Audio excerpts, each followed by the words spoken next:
Pascal Masson, bonjour. Vous êtes le représentant de la liste Bretagne ma vie de Daniel Quest. Merci d'être présent pour répondre à nos questions qui porteront donc sur cœur de ville, cœur de bourg, à travers les trois sujets suivants, la vision, les moyens et l'action. Sur la vision, le territoire breton est constitué d'une grande diversité. Y cohabitent des grandes villes, des villes moyennes, des petits bourgs dont les centres sont souvent en crise et un grand secteur rural où domine un habitat diffus mais où les commerces et services de proximité se font rares. Donc premier point que nous souhaitons aborder, comment imaginez-vous le modèle d'aménagement territorial breton pour demain ? Alors, comme vous l'avez dit, il y a une grande diversité, une grande complexité aussi d'attractivité de chacun de ces pôles. Quand on pense littoral, avec une densité forte sur très très peu de temps dans l'année, et donc une notion assez forte d'exclusion du fait de l'attractivité importante du littoral. Ensuite, le deuxième niveau du littoral, qui lui est un peu plus détendu, mais reste quand même très attractif et donc aussi spéculatif. Et puis, plus loin, et là c'est ce que vous disiez à l'instant, c'est-à-dire peut-être, alors je vais exagérer un peu, mais un manque d'attractivité par rapport au littoral, et là, une notion d'abandon, c'est ce que vous dites, plus de commerce, plus de... Voilà, et plus de services, même voire plus de services publics, et ça peut être aussi un sujet. Et donc, le projet Cœur de Ville, son intérêt, c'est d'accompagner les collectivités à redéterminer leur attractivité. On a la chance en Bretagne, on a toute une histoire, on a du bâtiment, on a du patrimoine, on a l'histoire, l'histoire de notre région celte, etc. Et je crois que c'est par là qu'il faut commencer, c'est-à-dire accompagner les collectivités à se redéterminer leur attractivité et à remettre en route un projet de développement à cet endroit-là. C'est-à-dire que l'idée, bien entendu, c'est pas de faire à leur place, c'est de mettre en place une pédagogie, des moyens pour pouvoir accompagner cette réflexion globale. C'est ce qui nous manque, et quand on regarde plus macro notre organisation territoriale, les communes, les EPCI, les départements, la région, on voit bien qu'on est cloisonné, presque étanche, mais c'est un peu exagéré, mais cloisonné en tout cas sur nos compétences. Ce qu'on veut, nous, c'est justement, bien sûr, que chacun prenne ses compétences et ses responsabilités, mais à décloisonner l'ensemble, à amener une transversalité pour que on puisse ensemble œuvrer avec chacun nos moyens et nos compétences et nos responsabilités, je voulais dire, faire ensemble un projet breton. Mais bien évidemment, ça commence de la base, ça commence des gens, des vrais gens, et de pouvoir s'imprégner de leurs besoins pour pouvoir en faire quelque chose de plus global, une vraie stratégie d'accueil régional. Au niveau des moyens, donc l'État, de la loi Elan de 2018 par l'action de l'Agence nationale de cohésion des territoires et la région Bretagne, se sont dotés d'outils de réflexion et de développement pour les centres-bourgs et les centres-villes, par exemple l'établissement foncier de Bretagne, Cœur de Ville, Petite Cité de demain. Quel bilan faites-vous de ces outils existants ? Sont-ils suffisants ? Sont-ils performants ? Faut-il qu'il n'y en ait pas un nombre important, ou au contraire en créer des plus spécifiques, de manière à permettre cette revitalisation et avoir des outils efficaces ? Alors, des moyens, on en a, en fait.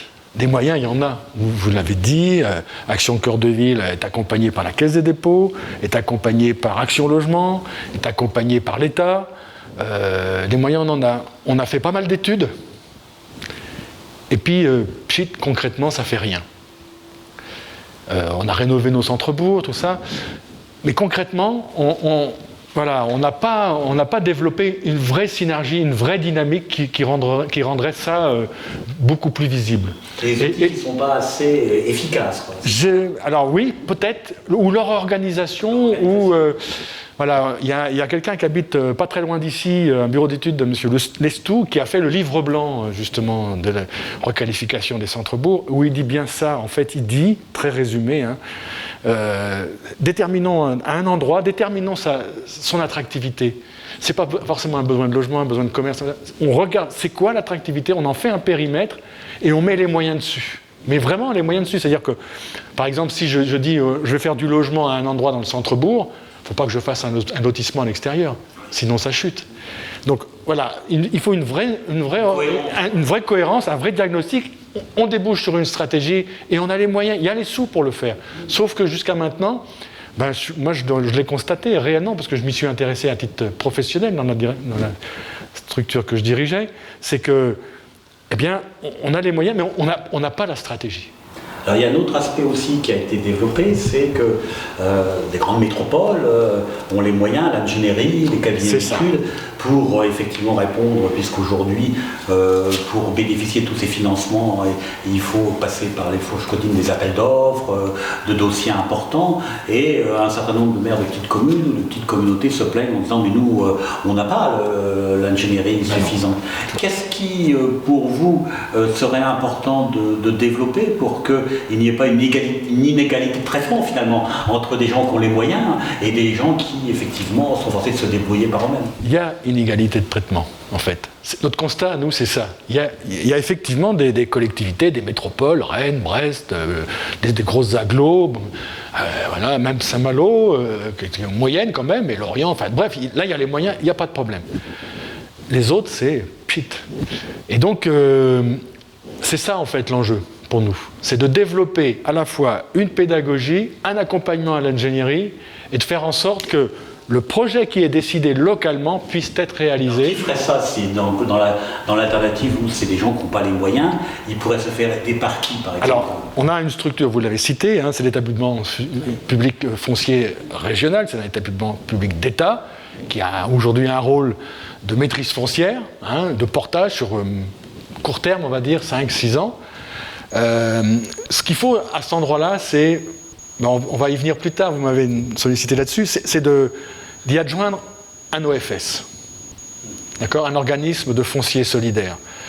Et cet OFS-là, il sera vraiment au service des collectivités, puisqu'elles-mêmes seront adhérentes de cet OFS ou associées à cet OFS, pour justement donner cette ingénierie, donner ce conseil, parce qu'il y a une valeur dans l'EPF, il y a l'ingénierie, il y a des compétences, vraiment.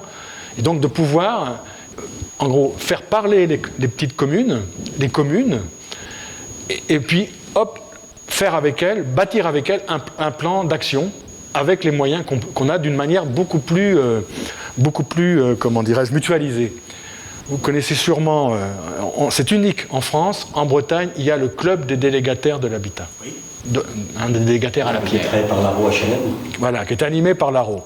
Et à cet endroit-là, qu'est-ce qu'on voit justement? Que les petites collectivités, les gros établissements publics, enfin les grosses entités comme les métropoles et tout ça, sont ensemble, élus et services, pour pouvoir réfléchir et pour pouvoir s'échanger des pratiques, s'échanger des moyens, bâtir une stratégie régionale face à l'État. Et bien là, il faut faire pareil.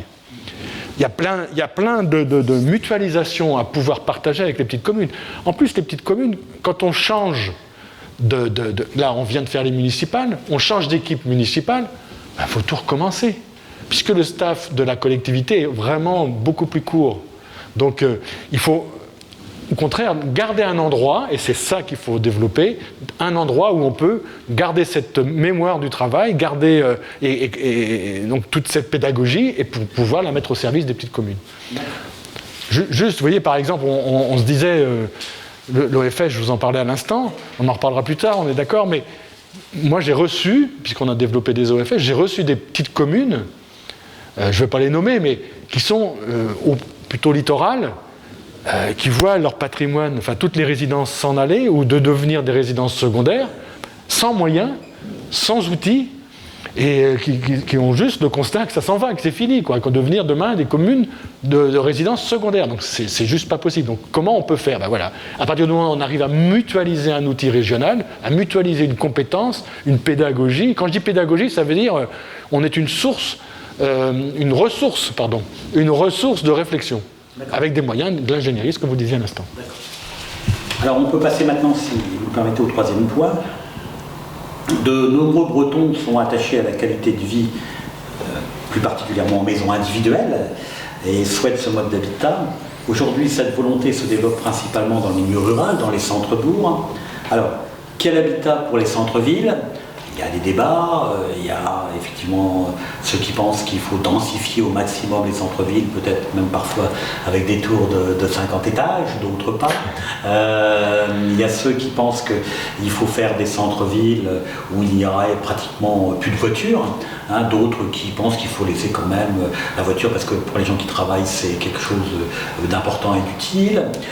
Donc j'aimerais un peu vous entendre là-dessus. Et puis pour terminer, c'est bien de réaliser toutes ces actions, mais après, il faudra sûrement développer une attractivité, une communication pour amener ces populations, et ces populations en termes de diversité. Il ne s'agit pas qu'il y ait une monopopulation qui investit les centres-villes ou les centres-bourgs. Bien sûr. En fait, si vous voulez, notre base de réflexion, elle est chacun est libre d'habiter où il le décide. Si je veux habiter dans une zone rurale, dans une zone plus détendue, si je veux habiter en ville, il faut qu'on ait le libre choix. Aujourd'hui, moi je considère qu'on n'a pas notre libre choix. Pour la plupart du temps, on est contraint. Si je veux habiter à Saint-Malo, je suis un foyer normal, non, je ne peux pas parce que je n'ai pas les moyens. Si je veux habiter, pareil, j'ai pris Saint-Malo, mais on peut prendre tout le littoral. Si je veux habiter à Rennes, c'est très compliqué aussi. Donc ce qu'il faut, c'est mettre des moyens pour que chacun prenne son choix. C'est ça l'important. Je décide d'habiter là où j'ai envie.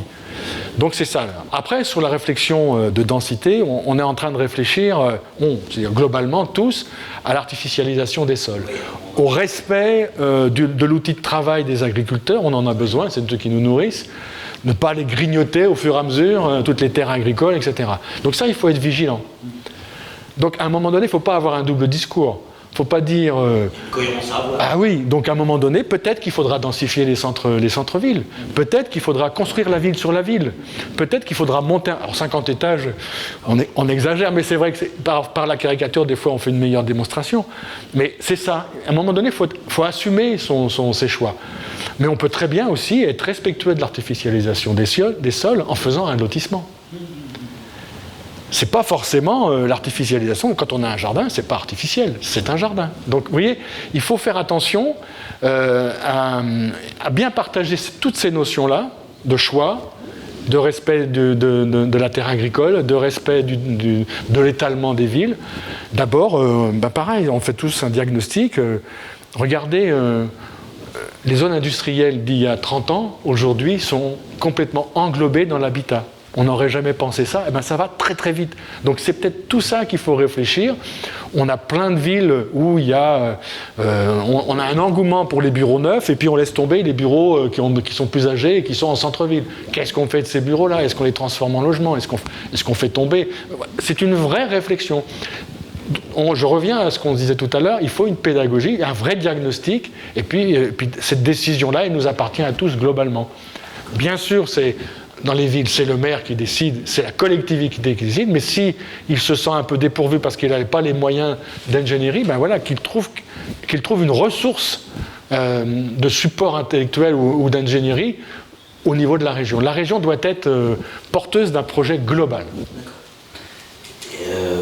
En conclusion, quelles sont un peu les idées forces que vous voudriez mettre en place si votre liste est élue et quelles seraient un peu les premières priorités par rapport à ce thème de cœur de ville, cœur de bourg? Je reviens sur l'OFS du coup, cet organisme de foncier solidaire. On n'en a pas parlé, mais en fait, ce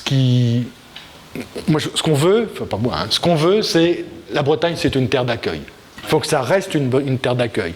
On ne va pas dire, moi je suis breton, j'ai le droit, toi tu n'es pas breton, tu n'as pas le droit. Ça, on ne peut pas dire ça. D'ailleurs, je ne suis pas sûr que ce soit vraiment constitutionnel. Donc du coup, il faut pouvoir accueillir tout le monde. Néanmoins, on ne peut pas dire, cette commune-là, parce qu'elle est à bord de mer, elle va être une commune réservée au logement secondaire, c'est-à-dire que tout l'hiver, il n'y a personne. Donc il faut analyser et faire en sorte que tout puisse être possible à l'intérieur de nous.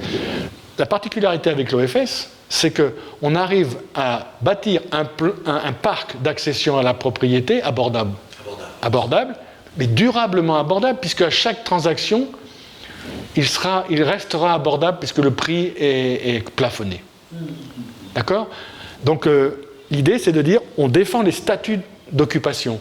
La résidence principale, le logement secondaire, bien évidemment, c'est un choix, c'est notre liberté quand même. Et puis, faire attention peut-être aussi, on a des vigilances avec ce qui se passe en Airbnb par exemple, où, il faut dire les mots là où ils sont, hein, où du coup, je préfère louer pendant 4-5 mois plutôt que louer toute l'année, donc ça peut devenir un peu une vraie question de ne plus avoir du logement locatif en permanence. Voilà, donc il faut qu'on donne, à travers cet outil-là, une capacité à produire, donc à toutes ces communes, et notamment les petites, qui n'auront pas l'outil OFS, en fabriquer un au niveau régional, et de permettre à chaque commune de dire, moi, je veux développer un bout de résidence principale, je veux garder de la résidence principale sur un certain nombre de logements, alors des logements neufs, mais aussi, ça permettra de garder des logements, du patrimoine un peu emblématique du coin, de le garder en logement et puis en résidence principale. Et l'offrir à des gens qui ont des ressources normales, hein, modestes, mais normales, quoi. Voilà. C'est une grosse ambition. Pascal Masson, merci pour cet entretien. C'est moi de nous avoir reçus. Merci.